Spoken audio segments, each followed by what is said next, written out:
नमस्कार दोस्तों।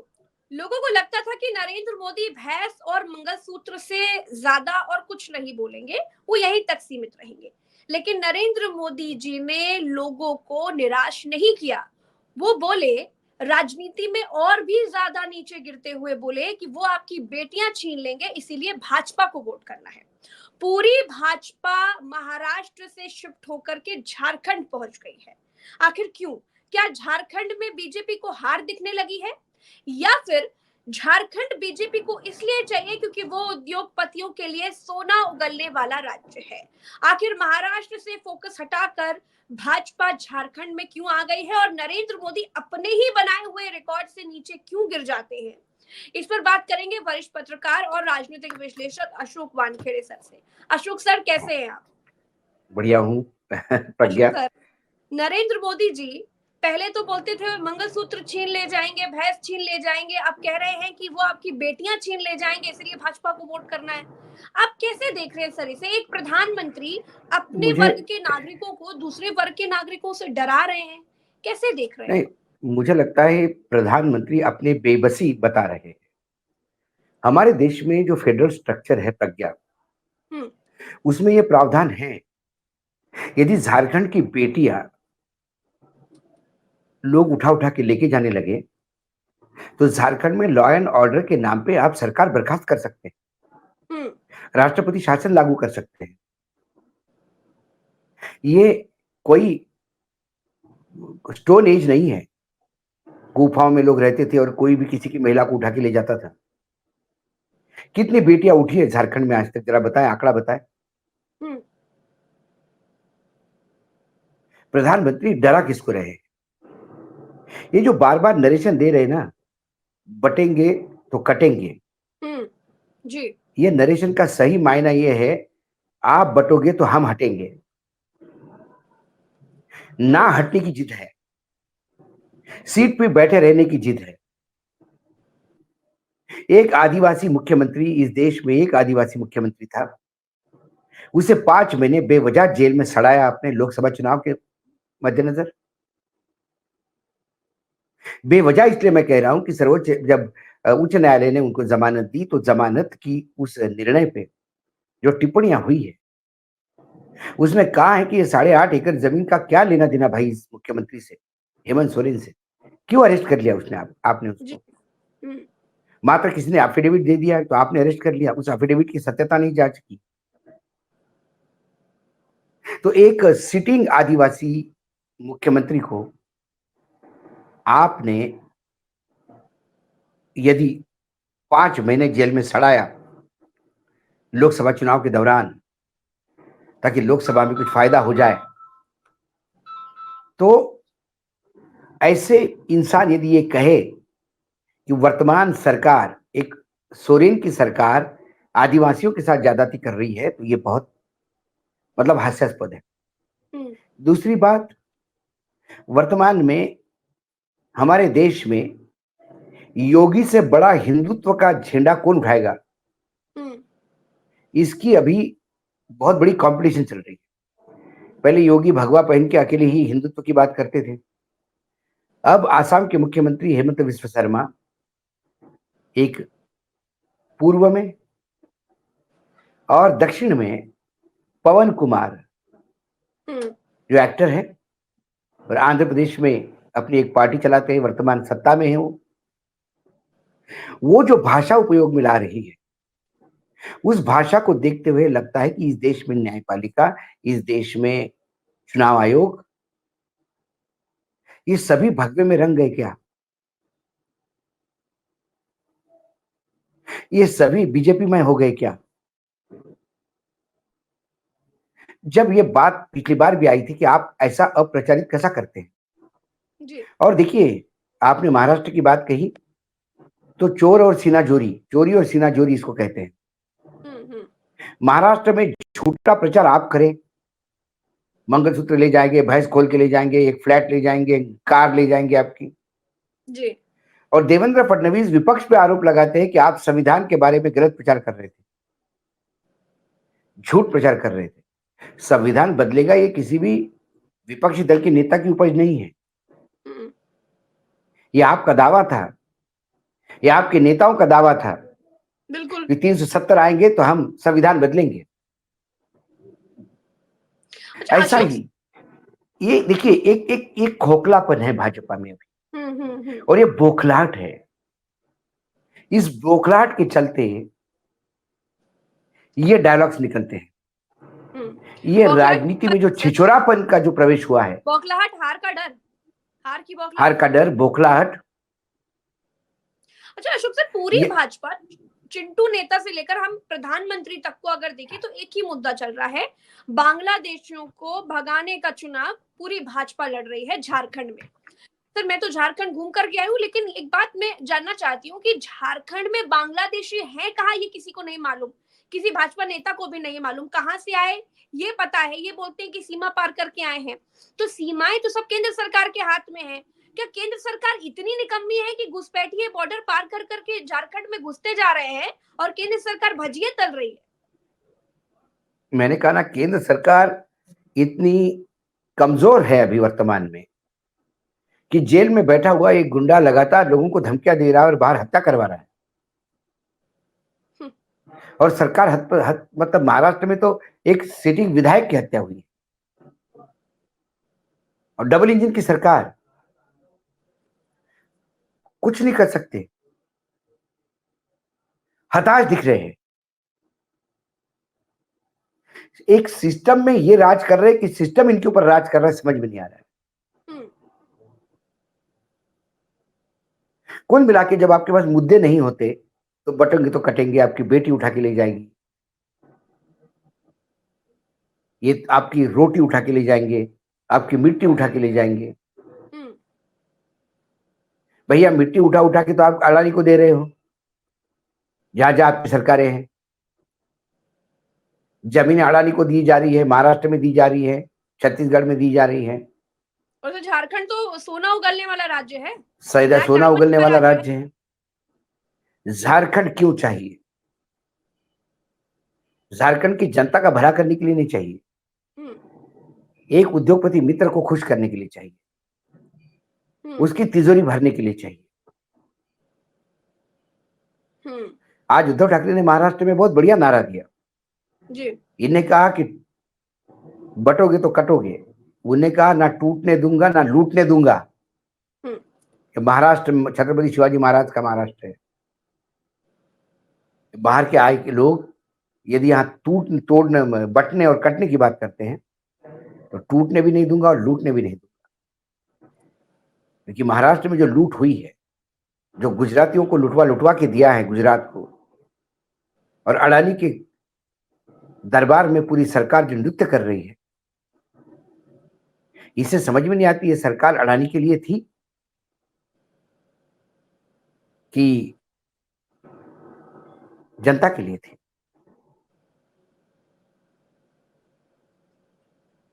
सर हम तो कुल झारखंड से मिलाकर महाराष्ट्र तक पूरा देख रहे हैं, बीजेपी के पास हिंदू मुसलमान के अलावा और कोई मुद्दा है कोई नहीं है। तो क्या लगता है कि कोई नहीं जनता है। ऐसे दशकों पुराने मुद्दे पर क्या वोट करेगी इस बार? नहीं नहीं, इनको अयोध्या में इन्होंने एक बार चख लिया है। उपचुनाव में इतने डर गए हैं कि डेट पे डेट बढ़ा रहे हैं। अयोध्या वाली सीट पे चुनाव तो, कराने की हिम्मत नहीं है। हाँ हाँ, अयोध्या की वहां तो सीट कर चुनाव करवाने की हिम्मत नहीं हो रही है। मतलब चुनाव आयोग आपके साथ, मशीनें आपके साथ, सब कुछ आपके साथ होने के बावजूद, पैसा आपके साथ, एजेंसी, ईडी, सब कुछ आपके साथ, खौफ है। उसके बाद भी खौफ है। इसका मतलब जनता कितनी एंटी इनकम्बेंसी कितनी जबरदस्त है, ये वो लोग जान गए हैं। इसलिए ऐसे वाचाल बातें चुनाव प्रचार में हो रही है। तो सर पूरी भाजपा का फोकस अभी तक महाराष्ट्र में था, हम देख रहे हैं कि अब पूरी ताकत झुक रही है झारखंड में। क्या महाराष्ट्र से इसलिए भाजपा आ गई है कि अब ये डर है कि ठीक है महाराष्ट्र हाथ से निकलने वाला है, अब झारखंड संभालो, या फिर ये बात है कि झारखंड में पक्की हार मिलने वाली इसलिए अब सारा फोकस झारखंड में कर लो? आपको क्या लगता है? देखिए, महाराष्ट्र में इनको लगता है कि अब कुछ भी करो महाराष्ट्र हाथ में नहीं आएगा,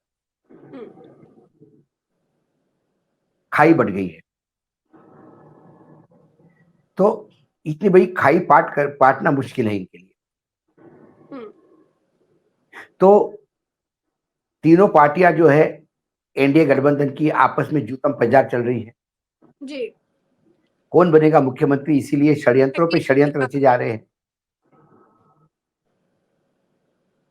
सर ये तो भी उनको कहा जा लगा रहा है कि कि एकनाथ शिंदे छोड़ सकते हैं आपकी 23 तारीख को महायुति का साथ छोड़कर। देखिए 23 तारीख को नतीजे क्या आएंगे उसके बाद पता पड़ेगा कौन किधर जाता है, जी।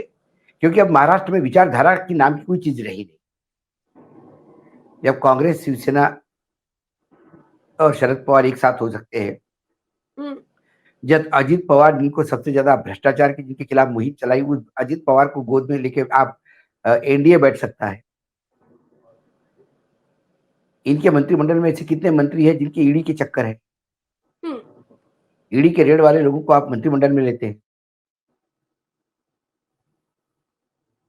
तो एक नरेशन ये बार बार हो रहा है कि जरांगे पाटिल का जो आंदोलन था मराठा आरक्षण का, उसके पीछे क्या शरद पवार और एकनाथ शिंदे मिलकर ऑपरेट कर रहे थे। कल एकनाथ शिंदे पूरा प्रयास इस हिसाब से कर रहे हैं कि बीजेपी बगैर उनके सरकार नहीं बना पाएगी। हम्म। यदि कल एनडीए की सरकार सपोज बनती है, तो सभी लोग सोचते हैं कि हमारी सरकार बनेगी, तो उनका सोच है कि किसी भी हालत में अजीत पवार और बीजेपी को मिलकर इतनी सीटें नहीं आनी चाहिए हम्म। जो मैजिक फिगर 145 क्रॉस करे। सख्त जरूरत बगैर एकनाथ शिंदे की सरकार ना बने। वहीं अजित पवार सोच रहे हैं कि मेरे बगैर सरकार नहीं बने, इसलिए एक दूसरे का निपटारा होना शुरू हो रहा है, एक दूसरे के उम्मीदवारों को निपटाया जा रहा है। तो सर माहिम सीट का क्या चल रहा है? माहिम सीट में जबरदस्त पेच फंसा हुआ है। माहिम सीट में पेच मुझे नहीं लगता कोई लंबा चौड़ा फंसा हुआ है। माहिम सीट निकल जाएगी। मतलब माहिम सीट में वही राज ठाकरे का बेटा जहाँ लड़ रहा है वही ना। जी जी। हाँ, तो वहां पे सबने अपने अपने उम्मीदवार तो दिए और उम्मीदवार कोई वापस नहीं लेंगे। अब राज ठाकरे के बेटे के लिए ये बहुत बड़ी यह है कि उसका पहला ही चुनाव, हालांकि मैंने ऐसे कई उदाहरण दिए कि पहला चुनाव हारने के बाद वो और प्रगल्भता से नेता बन के आता है। लेकिन कोई नेता पुत्र हो जो सोने का चम्मच लेके पैदा हुआ, उसके लिए पहली हार ये उसके जीवन की अंतिम हार होती है और फिर वो मायूस हो जाता है राजनीति से। जैसा पार्थ पवार, अजित पवार का बेटा, सूर्यास्त माना जाता है उसका। हाँ, फिर अजित पवार का बेटा पार्थ पवार लोकसभा लड़ा और बुरी तरह से हारा। उसके बाद उसने राजनीति से बिल्कुल मुंह मोड़ लिया। तो राज ठाकरे ने यदि बेटे को उतारने के पहले, राज ठाकरे कह रहे हैं कि बीजेपी से ही सीएम फेस होगा। राज ठाकरे इसलिए कह रहे हैं कि राज ठाकरे को वर्तमान में बीजेपी ने ही राज ठाकरे के खिलाफ, राज ठाकरे के बेटे के खिलाफ जो उम्मीदवार खड़े हुए थे उसको बीजेपी ने ही आगे होके एनडीए का उम्मीदवार नहीं उतारा सामने। वहां इंडिया वर्सेस राज ठाकरे, ये बात वहां हुई है। तो कुल मिला के राज ठाकरे को अब इतना तो ऑब्लिगेशन जब अपने बेटे के लिए लिया है तो इसका इतना तो अच्छा। दूसरी बात है कि सबसे ज्यादा सीटें लड़ रही है बीजेपी जी। तो सबसे ज्यादा सीटें आएगी भी बीजेपी। एनडीए गठबंधन की बात कर रहा हूँ, ओवरऑल नहीं कर रहा हूँ। तो एनडीए के कुनबे में यदि ज्यादा सीटें बीजेपी की आएगी तो बीजेपी अपना मुख्यमंत्री मांगेगा। और ऐसे ही क्रूशियल टाइम पे शरद पवार मछली के लिए दाना डाल के रख देते हैं।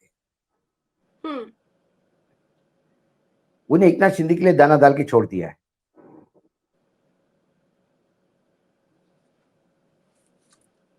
कल ऐसी जैसे पिछली बार सिचुएशन आई थी कि शिवसेना के बगैर बीजेपी की सरकार नहीं बन रही, तो उन्होंने शिवसेना को बोला मुख्यमंत्री मांगो, नहीं देते हैं तो हमारे साथ आ जाओ, आपको बना देंगे।